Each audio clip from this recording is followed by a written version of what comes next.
బేబీజీ అమరావతి వెంచర్లో freedom from registration charges జనవరి 26 వరకు మాత్రమే. కాల్ 04069032244. నూజివీడికి చెందినటువంటి సుధీర్ రెడ్డి, బ్రహ్మజ్ఞాన ప్రసన్న ఇద్దరు కూడా భార్యాభర్తలు కూకట్పల్లిలో నివాసం ఉండేవాళ్ళు. అయితే గత నెల 23వ తారీఖు రాత్రిపూట సుధీర్ రెడ్డి చనిపోయారు. దీన్ని అనుమానాస్పద మరణంగా పోలీసులు కేసు నమోదు చేశారు. లేటెస్ట్గా అతనికి సంబంధించినటువంటి పోస్ట్ మార్టం నివేదిక బయటకు వచ్చింది. ముందంతా ఏంటంటే అతని అనుమానాస్పద మరణం, అది కూడా మంచం కోడో తగిలి అతని కింద పడి చనిపోయాడని అతని భార్య చెప్పినటువంటి పరిస్థితి. సో అలా కాదు, అది హత్యగా నిర్ధారణ అయింది నిన్న పోస్ట్ మార్టం తోటి. సో అంటే ఆ రిపోర్ట్ రావడంతో సో ఆ తర్వాత పోలీసులు పూర్తి స్థాయిలో వాళ్ళ స్టైల్లో ఎంక్వైరీ చేశారు, ఇన్వెస్టిగేట్ చేశారు. అప్పుడు తెలిసింది ఏంటంటే భార్యనే అతన్ని చున్నీ పెట్టి గొంతు నిలిమి చంపేసింది అని చెప్పి తెలిసింది. సో ఇదే విషయం మీద మనతో మాట్లాడడానికి సుధీర్ రెడ్డి తల్లి, అక్క ఇద్దరు లైవ్ కాల్లో అందుబాటులో ఉన్నారు. ఒకసారి వాళ్ళతో మాట్లాడదాం.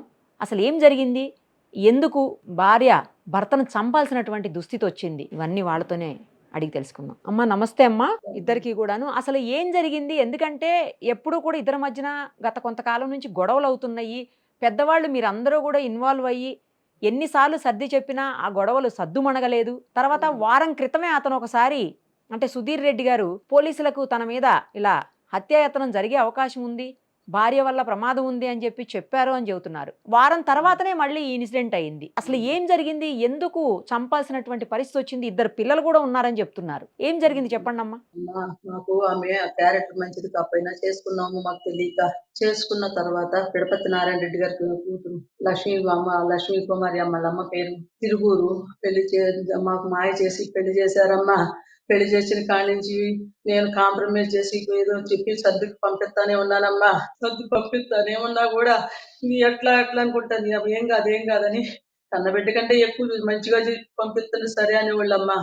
ఇవాళ బిడ్డ చేతికి వచ్చేపటికి ఆస్తి వచ్చేపటికి తిరుగుడు చూసి నా కొడుకు మందలించాడని, అది కరెక్ట్ కాదని అన్నాడని తీసుకెళ్లి నేను చెప్పినట్టు వింటాను, ఈ ఒక్కసారి క్షమించమని తీసుకుపోయి అమ్మా ఈ పని చేసిందమ్మా. వారం రోజుల్లో నాకు ఫోన్ చేయడానికి అవకాశం కూడా ఇవ్వలేదు. నా బిడ్డకు అమ్మ కొడుకు కలిసి చంపేశారమ్మా. ఇంట్లో పెట్టు నా కొడుకు చంపేస్తారమ్మా లోగడికి సార్ చెప్పాడమ్మా. చెబితే సరే అయ్యా అంటే పోలీస్ కేసు ఇచ్చాడమ్మా. నాకు ఫోన్ చేయలేదమ్మా. నా బిడ్డని కట్టడి చేసేసారమ్మా. నా బిడ్డను తిరుగురులో పంచాయతీ పెట్టారమ్మా. పంచాయతీ పెట్టిన తర్వాత అమ్మ కొడుకు అక్కడే కొట్టారమ్మా. మా అల్లుడి గారు నేను మీ అబ్బాయినా సుధీర్ రెడ్డి గారిని కొట్టారా? అవునమ్మా కొట్టారమ్మా, అక్కడే కొట్టారమ్మా. తల్లి కొడుకు ఎంతమంది అడిగి వద్దని మేము వచ్చేసామమ్మా. అంటే మీ మనవడు సుధీర్ రెడ్డి గారు అబ్బాయా?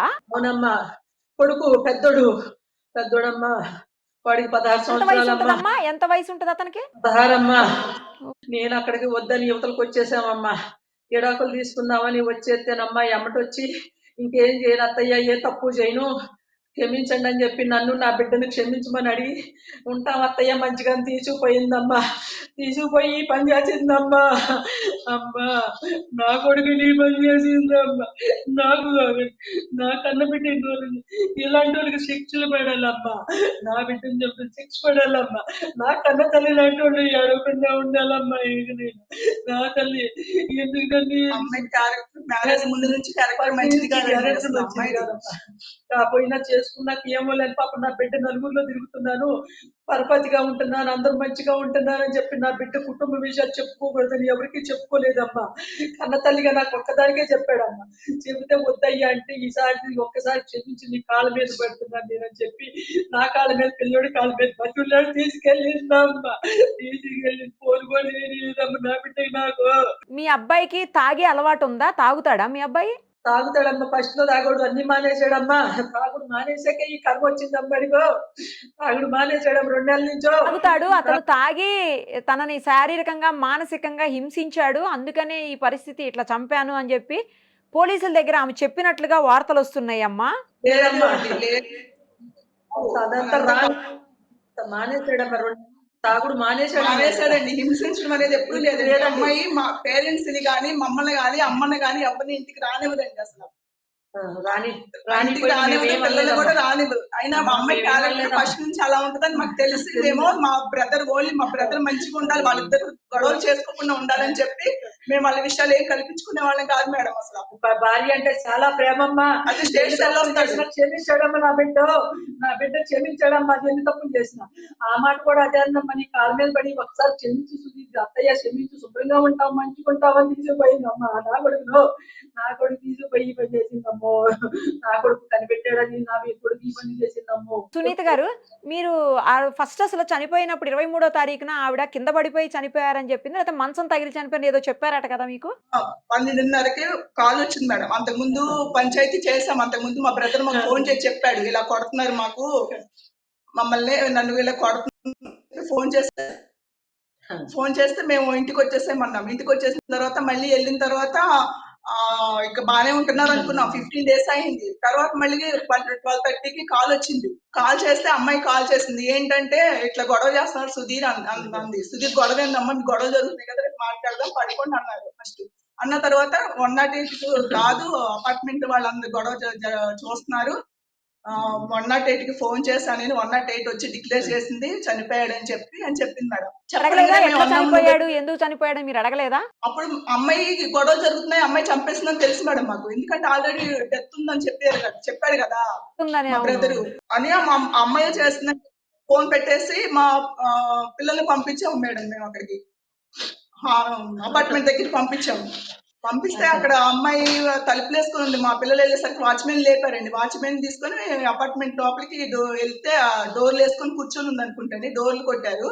డోర్లు కొడితే డోర్లు తీసిన తర్వాత ఏం జరిగింది ఏంటంటే ఏం చెప్పట్లేదండి మేడం, కామ్ గా కూర్చుంది, ఏది అడిగినా చెప్పట్లేదు. అప్పుడు ఏమంటే మా వాళ్ళు అంబులెన్స్ కి పోలీసులకి ఫోన్ చేశారు. పోలీసులు ఫోన్ చేసినా కూడా అమ్మాయి కనీసం ఒక మాట కూడా, మా వెళ్ళిన వాళ్ళతో ఒక మాట కూడా మాట్లాడలేదు. కనీసం తీసుకొస్తుంటే కూడా వాళ్ళు తన బాడీ వెనకాలనేది బయటికి కొంచెం లెక్క కూడా రాలేదు అమ్మాయి. నెక్స్ట్ డే నేను వెళ్ళి ఇంకా పోలీస్ స్టేషన్ లో, కుక్కట్పల్లి పోలీస్ స్టేషన్ లో కేసు పెట్టాను మేడం. మీరు అడిగితే ఏం చెప్పారు ఆవిడ, ఎలా చనిపోయారని చెప్పింది ఆమె? మేము వెళ్ళేసరికి ఆల్రెడీ పోలీస్ ఇక్కడ కూడా ఇదే కంప్లైంట్ చేసిందండి. తాగొచ్చి మంచు కోడి మీద పడి చనిపోయాడు, గొంతు తగిలింది, చనిపోయాడని చెప్పింది. ఓకే, ముందుకు పడ్డాడు, ఇక్కడ తగిలి చనిపోయాడు అని చెప్పింది మేడం. మాకు అమ్మాయి క్యారెక్టర్ ఫస్ట్ నుంచి అనుమానం మేడం. మ్యారేజ్ అయినప్పటి నుంచి అమ్మాయి క్యారెక్టర్ మాకు తెలుసు. అయినా కూడా మేము ఎందుకు అమ్మాయి గొడవలో ఇద్దరు గొడవ పడతారని చెప్పి ఫ్యామిలీ విషయాలు పట్టించుకోవట్లేదు మేడం. మా బ్రదర్ చెప్పిన తర్వాత మేము సాల్వ్ చేద్దామని చూసినా కూడా అమ్మాయి ఒక్క రోజు కూడా ఆగలేదు. ఆ రోజు సాల్వ్ చేద్దామని మాట్లాడి వచ్చాము. ఆ రోజు నుంచి ఫోన్ మీద ఫోన్ చేసి వచ్చేసి తీసుకొని వెళ్ళిపోయినాడు. ఆస్తి కాగితాలు ఉంటే ఆస్తి కాగితాలు కూడా తీసుకొని లాక్కొని వెళ్ళిపోయింది మేడం. తీసుకెళ్ళిపోయింది, బాగానే ఉంటామని తీసుకుపోయిందమ్మా.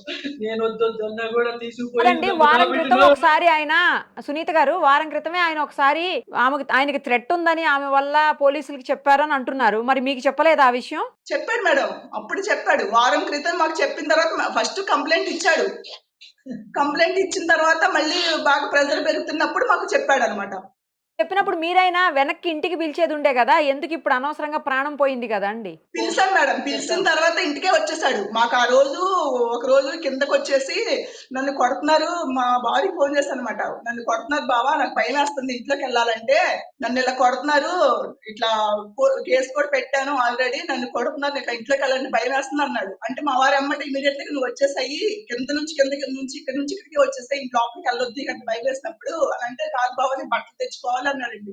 అప్పుడు మా వారేమో ఆల్రెడీ కేసు పెట్టాను కదా, కానిస్టేబుల్ ఫోన్ చెయ్యి, కానిస్టేబుల్ ఫోన్ చేస్తే ఆయన వస్తాడు, అప్పుడు బట్టలు తీసుకొని వచ్చేసాయంటే అప్పుడు కానిస్టేబుల్ ఫోన్ చేసి కానిస్టేబుల్ ఇంట్లోకి తీసుకెళ్లి బట్టలు తీసుకొని ఆ నైట్ వచ్చేసాడు మేడం ఇంటికి. ఆసుపత్రాలు ఎందుకు వెళ్ళారు మరి ఆయన? వచ్చి ఫోన్ చేసి అమ్మాయి వచ్చి తీసుకెళ్ళింది మేడం బలవంతంగా. వచ్చిందా ఆస్తి మా అమ్మగారి దగ్గర ఉండిపోయినాయి, అమ్మాళ్ళ దగ్గర ఉండిపోయినాయి. వచ్చేసి ఫోన్లు చేసి వచ్చేసి మా బ్రదర్ తీసుకుని ఆ కాగితాలు తనే తీసేసుకుంది, తనే తీసుకొని బలవంతంగా తీసుకెళ్లిపోయింది మేడం. ఏం కాదనుకుంటా తీసుకుపోయింది. ఎప్పుడైనా మీరు మీ బ్రదర్ ని, నీకు థ్రెట్ ఉంది, నువ్వే పోలీస్ స్టేషన్ లో కంప్లైంట్ కూడా ఇచ్చున్నావు కదా, ఎందుకు అలాంటప్పుడు కొద్ది రోజులు ఆగు, మళ్ళీ మాట్లాడిన తర్వాత పెద్దవాళ్ళు వెళ్ళొచ్చు అని చెప్పాల్సింది కదండి? చెప్పాం మేడం, చెప్పాము. అమ్మగారు అయితే ఇట్లా చేసి కూడా అడ్డం పెట్టేసి చేతులు అడ్డం పెట్టానమ్మా వెళ్ళొద్దాను నా కొడుకు చెప్పాను మేడం ఏం కాదమ్మా ఏం కాదమ్మా మేము విజయవాడలో ఉంటాను, మాతో మా ఫోన్ కాల్లోనే ఉన్నాడు. అమ్మగారు ఇట్లా చేతులు అడ్డం పెట్టింది. అడ్డం పెట్టిన పడతోసుకుని వెళ్ళిపోయారు. వాళ్ళ బావగా ఫోన్ ఫాదర్ చేసి లేరని వెళ్ళిపోతాను అయ్యా విన్నానండి. అని. సుధీర్ గారికి మీకు ఫాదర్ కూడా లేరట కదా? లేదు మేడం, లేరు. మరి ఏదో మా బ్రదర్ హెల్ప్ చేయడం మాత్రం చేయలేదు మేడం. చేయలేమ్మా. చాలా మందికి జాబ్స్ కూడా ఇప్పించాడు. నా బిడ్డ బంగారం అసలు అమ్మా. మీ బ్రదర్ ఏం నా చేస్తారు? బిడ్డ ఏం జాబ్ చేస్తారు ఆయన? ఎట్రోడక్ట్స్ లో చేస్తాడు మేడం. రైట్. ఇప్పుడైతే పోలీసులు అరెస్ట్ చేసినట్టున్నారు. కానీ మరి తర్వాత ఏం జరుగుతుంది అనేది చూడాలమ్మా. అబ్బాయిని కూడా అరెస్ట్ చేయాలి మేడం. మాకు మెయిన్ కావాల్సింది అబ్బాయి, మెయిన్ పాత్ర ఉంది అబ్బాయిది. మాకు అది తెలియట్లేదు. ఆహా, ఎందుకు మీ అబ్బాయి- అదే మీ అల్లుడు, మేనల్లుడు. ఆ, అవునమ్మా. అవును మేడం. మాకు అసలు అమ్మాయి క్యారెక్టర్ అసలు ఫస్ట్ నుంచి మాకు అసలు ఎప్పుడు కూడా అమ్మాయి సపోర్ట్ మాకు ఎప్పుడు లేదు. నేను ఎప్పుడు సపోర్ట్ గొడవలే మా మీద, ఎప్పుడు మా మీద అంటే పెట్టుకోలేదు. మీ అమ్మాయి జోలికి వెళ్ళలేదు. కానీ వాళ్ళిద్దరికి ఫస్ట్ నుంచి మ్యారేజ్ అయిన దగ్గర నుంచి ప్రాబ్లం గొడవలే మేడం. అమ్మా. 2-3 సార్లు సాల్వ్ చేసాం కూడా నా కొడుకు కూడా ఎందుకు వెళ్ళిపోయాడంటే అమ్మ పెట్లో పెళ్ళం ప్రేమతోనమ్మా అది ఎలాంటి అబద్ధాలు చెప్పినా ఏం చెప్పినా నమ్మెళ్ళిపోయింది. వాళ్ళతోనే ఎక్కువ ఉంటాడు అసలు. వాడుదలు ఎక్కుంటాడమ్మా. అందరినీ రిలేషన్స్ అందరినీ వదిలిపెట్టేశాడమ్మా. వాళ్ళంటే నేనమ్మా వాళ్ళ మీద పడి దేవుళ్ళు అడుగుడమ్మా. అమ్మ అందరూ శుభ్రం ఉంటే చాలు అనుకునేదమ్మ లేదు. నా బిడ్డని పని చేస్తారనుకోలేదమ్మ తల్లికి ఒక్కడే కొడుకు మేడం. అసలు తల్లి గుండె పగిలిపోతుంది మేడం. అసలు ఆవిడ ఆపలేకపోతున్నాను, నేను కూడా ఆపలేకపోతున్నాను. ఆయన అంటే చాలా ప్రేమ ఆవిడకి నాకన్నా. అది అర్థమవుతుందండి. అంటే కొడుకా, ఒక కొడుకు మీరునా అండి? నా కొడుక బ్రదరు. ఎక్కడికి వెళ్ళినా నా కొడుక జాగ్రత్తగా చెప్పానమ్మా. సరే అమ్మా సరే అమ్మా అన్నమ్మా. ఫోన్ మాట్లాడి లేదమ్మా. ఫోన్ మాట్లాడాయి అంటే ఫోన్ మాట్లాడి లేదయ్యి. నా కొడుకు నా కొడుకు నా కొడుకు నా కొడుకు ఫోన్ కూడా మాట్లాడి లేదమ్మా. నా కొడుక మొదట తప్పు చేసినట్టు తెలియలేదు కదా. మొదట ఏదో ఆయనకి దెబ్బ తగిలి పడిపోయారని చెప్పారు, అనుమానాస్పదంగా చనిపోయారని చెప్పారు. కానీ పోస్ట్ మార్టం రిపోర్ట్ పట్టించింది కదా, హత్య జరిగిందని ఖచ్చితంగా పోస్ట్ మార్టం రిపోర్ట్ తేల్చింది. తప్పు చేసిన వాళ్ళు ఎలా అయినా దొరుకుతారమ్మా. అమ్మా ఫస్ట్ భార్య ఒక ఆయన భార్య కేసు పెట్టి ఫస్ట్ భార్య కేసులో కూడా ఇడిపించుకొచ్చాడమ్మ నా బిడ్డ. ఫస్ట్ భార్య అంటే ఎవరు? ఫస్ట్ భార్య అంటే అమ్మాయి ఇల్లీగల్ కాంటాక్ట్ పెట్టుకుంది మేడం ఒక అతనితో అక్కడ హైదరాబాద్ లో. వాళ్ళ వైఫ్ పట్టుకొని కేసు పెట్టింది మేడం అమ్మాయి మీద. అమ్మా ఫస్ట్ భార్య కేసు పెట్టి తినిపించుకొచ్చాడమ్మా. ఎన్ని తప్పులు చేసినా క్షమించాను. అది తెలిసిన తర్వాత అయినా ఆయన దూరంగా వచ్చేది ఉండే కదా అండి. సరిగా పెట్టిందని తెలిసిన తర్వాత అయినా, అంత జరిగిందని తెలిసిన తర్వాత అయినా ఆయన ఎందుకు మరి? అదే అర్థం కాదు మేడం. అసలు ఎంత చెప్పినా కూడా ఆకుండా వెళ్ళిపోయాడు మేడం. అసలు మా మాట అనేది లెక్క చేయలేదు. ఇక వెళ్ళిపోయాడు. నన్ను క్షమించు అంటుందంట. కాళ్ళ మీద తనే ఏంటి అమ్మాయి ఏంటి వచ్చిందమ్మా. నా కొడుకు ఈసారి మంచిగానే ఉంటాం అత్తయ్య. ఎప్పుడు ఏ తప్పు చేయను అత్తయ్యో. సుధీరు నన్ను క్షమించు సుధీర్ అని ఫోన్ చేసి అక్కడ ఎదురడ్డమెంటా ఎన్ని తప్పులు చేస్తే ఎన్ని తప్పులు క్షమించను నేను నిన్ను. ఎన్ని తప్పుల నుంచి నిన్ను కాపాడను ప్రసన్న అన్నమ్మ. వద్దయ్యా అక్కడికన్నా అయ్యా ఈ మాటలన్నీ వింటున్నాను. నా కొడుకు దొరికిపోతుంది. వద్దయ్యా అన్నా కూడా వెళ్ళిపోయిందమ్మా. నా కొడుకు ఇదే ఛాన్స్ తెల్లారింటికి వచ్చాడమ్మా. ఆ రేటు బయలుదేరి తెల్లారింటికి వచ్చాడమ్మా. నీకు ఇంటికి వెళ్తే రాడని ఎక్కడ బయటకు వస్తాయో ఏం చెబుతారో తల్లి కానీ చేసేసి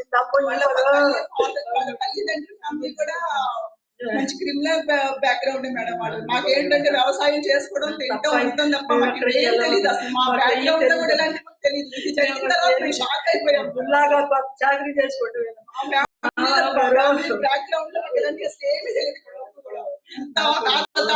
చూసుకున్న మా బ్యాక్గ్రౌండ్ ఇలాంటి ఎప్పుడు లేదు. నేను ఇది చూసి మా ఇంటి జరిగేసరికి చాలా షాక్ అయిపోయాం మేడం. నా కొడుక మా మామగారు కష్టపడి సంపాదించిందమ్మా. మీ తిని తినకుండా కూరగాయలేదు. మేము కష్టపడి సంపాదించుకున్నామమ్మా. నిలబెట్టుకున్నామమ్మా. ఒక్కడే కొడుకను. నా కొడుకును బంగారం పెంచుకున్నాడు నేను.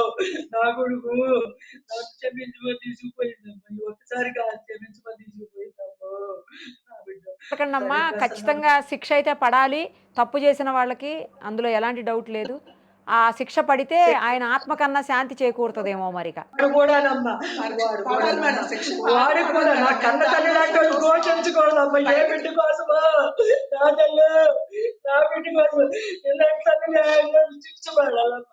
నా ఘోషించకూడదమ్మా. ఏ తల్లి నా బిడ్డ ఎందుకు ఉంచుకున్నాము నేను. నా బిడ్డ ఈ వయసు వచ్చాక చూపడతాను. ఎంతకాలం వచ్చింది గొడవలు అయిపోయింది అనుకున్నాను. 16 సంవత్సరాల నుంచి గొడవలు అయిపోయింది. శుభ్రంగా ఉంటారని పంపించానమ్మా. వెళ్తాను శుభ్రం చూసుకుంటాను. మంచుకుంటూ ఉన్నారే అమ్మో ఆ కొడుకు ఈ వయసుకి నాకెట్టు పెట్టారు. మా ఫ్యామిలీ మా వైపు అయితే అసలు ఫ్యామిలీ గొడవలు ఏమీ లేవు మేడం. అమ్మాయి ఎలా వచ్చింది మా ఫ్యామిలీకి అంత నెగిటివ్ గా వచ్చిందో అంత నెగిటివ్ గానే చేసేస్తున్నారు. మా ఫ్యామిలీలో మేము ఎప్పటి వరకు అందరం బాగానే ఉంటాం, ఎప్పుడు గొడవలు లేకుండా ఉంటాం. అమ్మాయి వల్లే మాకు చాలా ప్రాబ్లమ్స్ వచ్చింది. దానికి ఫోన్ చేశారయ్యా, మా కొడుకు ఫోన్ ఎత్తలేదని. ఆ అమ్మాయికి ఫోన్ చేసినా ఫోన్ ఎత్తలేదమ్మా. ఆ అమ్మాయికి చేసిన ఎత్తలేదమ్మా. నా కొడుకు ఏంటో అయిపోతుంది, నాకు బాగాలేదు వచ్చేయి అయ్యా అన్నా కూడా ఏం కాదమ్మా బాగానే ఉన్నావు, కాంప్రమైజ్ అయ్యి బాగానే ఉన్నావు అన్నాడు. నా కొడుకు అంతా ఉంటుందేనని అర్థమైపోయి నాకు ఫోన్ చేశానమ్మా. నా బిడ్డ వచ్చేది నా కొడుకు ఫోన్ చేయలేదమ్మా మీకు. నా బిడ్డను చూపెట్టేసారా ఎవరు తీసుకురాలేరండి. అలాగే ఆ తల్లి బాధను కూడా ఎవరు తీర్చలేరు. ఇక జరిగేదంతా ఏంటంటే ఆయన ఆత్మకు శాంతి చేకూరాలంటే ఖచ్చితంగా తప్పు చేసిన వాళ్ళకైతే శిక్ష పడాలండి. చట్టం అలాగే శిక్షిస్తుందని చెప్పి ఆశిద్దామండి. అమ్మా సుమన్ టీవీలో మీ పర్సనల్ అండ్ బిజినెస్ ప్రమోషన్స్ కోసం కింది నెంబర్కి కాంటాక్ట్ చేయండి.